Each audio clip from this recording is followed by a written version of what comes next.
আজকের ভিডিওতে আমরা বাংলাদেশের জাতীয় সংসদের বিভিন্ন গুরুত্বপূর্ণ টপিক নিয়ে আলোচনা করব। বাংলাদেশের জাতীয় সংসদের ইংরেজি নাম কি? বাংলাদেশের জাতীয় সংসদের ইংরেজি নাম house of nation. House of nation.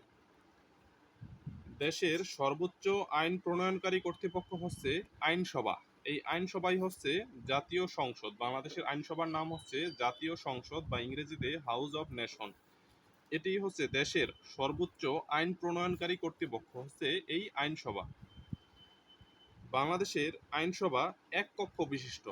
বাংলাদেশের আইনসভা হচ্ছে এক কক্ষ বিশিষ্ট, নবম তলা বিশিষ্ট ভবনের উচ্চতার সমান এক কক্ষ বিশিষ্ট আইনসভা হচ্ছে বাংলাদেশের জাতীয় সংসদ। আসতে পারে যে বাংলাদেশের জাতীয় সংসদ কত তলা বিশিষ্ট ভবনের সমান? নবম তলা বা 9 তলা বিশিষ্ট একটি ভবনের সমান এক কক্ষ বিশিষ্ট সভা। বাংলাদেশের সংসদের মোট আসন হচ্ছে 350টা। বাংলাদেশের সংসদের মোট আসন রয়েছে 350টি। এই 350টা আসনের মধ্যে সংরক্ষিত নারী আসন রয়েছে 50টি। এই 50টি আসন শুধুমাত্র নারীদের জন্য সংরক্ষিত, এবং বাকি যে 300টি আসন, এই 300টি আসন বাংলাদেশের যে 300টি সংসদীয় আসন রয়েছে, 300টি সংসদীয় আসন থেকে 300 জন এমপি নির্বাচিত হয়ে থাকেন। জাতীয় সংসদের প্রতীক হচ্ছে শাপলা। জাতীয় সংসদের প্রতীক শাপলা। আমরা দেখে থাকি যে স্পিকারের পেছনে শাপলা প্রতীক রয়েছে, শাপলা প্রতীক। তাহলে জাতীয় সংসদের প্রতীক হচ্ছে শাপলা। প্রথম জাতীয় সংসদ নির্বাচন অনুষ্ঠিত হয় 7 মার্চ 1973 সালে। তারিখটা মনে রাখতে হবে। স্বাধীন বাংলাদেশের প্রথম জাতীয় সংসদ নির্বাচন অনুষ্ঠিত হয় এই 7 মার্চ 1973 সালে। বাংলাদেশের যে 300টা সংসদীয় আসন, এই 300টি সংসদীয় আসনের মধ্যে 1 নং আসন কোনটি? 1 নং আসন হচ্ছে পঞ্চগড় জেলা। পঞ্চগড় জেলা 1 নং আসন। এবং 300 নং আসন হচ্ছে বান্দরবান জেলা। বান্দরবান জেলা হচ্ছে 300 নং আসন। আমরা জানি পার্বত্য জেলা বাংলাদেশের 3টি: রাঙামাটি, খাগড়াছড়ি, বান্দরবান। এই 3টি পার্বত্য জেলায় 3টি সংসদীয় আসন রয়েছে। অনেক জেলায় 4টি, 5টি এবং ঢাকায় রয়েছে 20টি আসন। একইভাবে সেই পার্বত্য 3টি জেলায় একটি করে 3টি আসন রয়েছে, অর্থাৎ রাঙামাটিতে একটি, বান্দরবানে একটি, খাগড়াছড়িতে একটি। সর্বশেষ আসন বা 300 নং আসন হচ্ছে এই বান্দরবান জেলা। বাংলাদেশের জাতীয় সংসদ 215 একর জমির ওপর নির্মিত। 215 একর জমির ওপর সংসদ ভবন নির্মিত, এবং এই সংসদ ভবনের চারপাশে রয়েছে ক্রিসেন্ট লেক। ক্রিসেন্ট লেক দ্বারা ক্রিসেন্ট লেকের ভেতরেই এই সংসদ ভবনটি রয়েছে।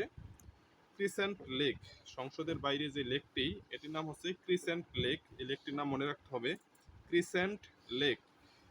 এই সংসদ ভবনের স্থপতি হচ্ছে লুই আই কান।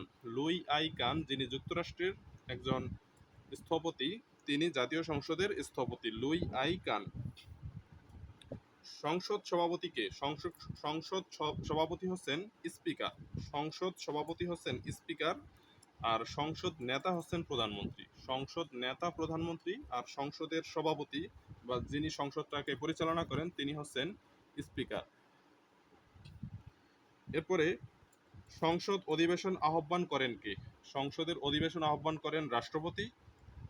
সংসদের অধিবেশন মুলতবি ঘোষণা করেন রাষ্ট্রপতি, স্থগিত করতে পারেন, সংসদ ভেঙেও দিতে পারেন রাষ্ট্রপতি। তাহলে রাষ্ট্রপতি সংসদের অধিবেশন আহ্বান করেন। তিনি চাইলে সংসদের অধিবেশন মুলতবি ঘোষণা করতে পারেন, স্থগিত ঘোষণা করতে পারেন, সংসদ ভেঙেও দিতে পারেন রাষ্ট্রপতি। মন্ত্রিপরিষদের সাপ্তাহিক বৈঠক। প্রতি সপ্তাহে একটি মন্ত্রিপরিষদের বৈঠক হয়।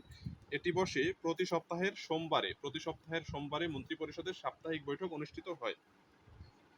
মন্ত্রিপরিষদ সদস্যদের উত্থাপিত বিলকে বলে সরকারি বিল। মন্ত্রিপরিষদ সদস্যদের উত্থাপিত বিলকে বলে সরকারি বিল। বাংলাদেশের বর্তমানে মন্ত্রিপরিষদের সদস্য রয়েছে 50 জন, প্রধানমন্ত্রী সহ 50 জন। এই 50 জন যদি কোনো বিল উত্থাপন করে, তাহলে সেটাকে বলে সরকারি বিল। এবং এই 50 জনের বাইরে অন্যান্য যে সংসদ সদস্য রয়েছে তাদের কর্তৃক উত্থাপিত বিলকে বলে বেসরকারি বিল। তাহলে এটি মনে রাখতে হবে, মন্ত্রিপরিষদের যে সদস্যগণ তারা যদি কোনো বিল উত্থাপন করে সেটিকে বলে সরকারি বিল, এবং তারা ব্যতীত অন্যান্য যে সকল সাধারণ সংসদ সদস্যগণ রয়েছেন তারা যদি কোনো বিল উত্থাপন করেন তাহলে সেটাকে বলে বেসরকারি বিল। আজকের ভিডিও এই পর্যন্তই। সবাইকে ধন্যবাদ। আসসালামু আলাইকুম।